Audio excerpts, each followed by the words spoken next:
When I speak to Scout customers who previously used New Relic in the past, there's often 3 key features of Scout which they talk about which sort of persuaded them to make the switch. The first of these features is how you can easily diagnose a problem from the overview page. So in this example, there's clearly a performance spike going on here, but the throughput doesn't seem to have changed too much, so it's not like we're getting more traffic, it's just that the response time has jumped up. In Scout, you can draw a box around this event and see all the endpoints which are accessed at this time.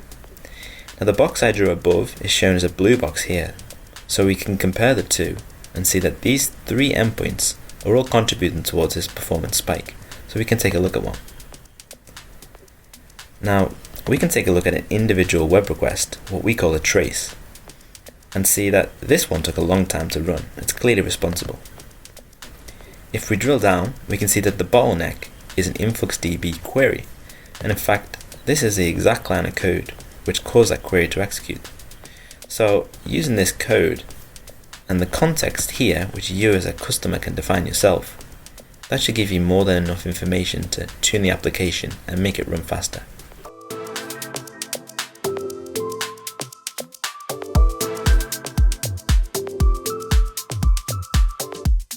The next feature I want to talk about are the Insights tabs.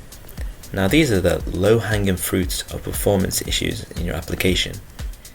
From day one when you install Scout, you can start working away at these and improving the performance of your application. So we show you the N+1s that are in your system, we show you the slowest queries in your database, and we also show you areas of memory bloat. Now this is a feature that most APMs don't show you, so it's really useful.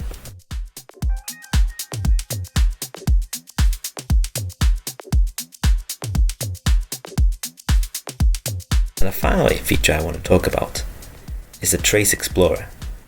Now this is really useful for those more difficult performance issues that aren't as cut and dry as the first example I've shown you. Let's say in the last 30 minutes, a customer is reporting that a particular endpoint is going really slow. So if we look at the Trace Explorer and we find the endpoint that they've reported to us is running quite slow, then we can look at the actual user that reported the issue and take a look at an individual web request that they made. This shows us the exact experience that the user just had. That's a really powerful feature. It's great for those more difficult performance issues that are hard to diagnose.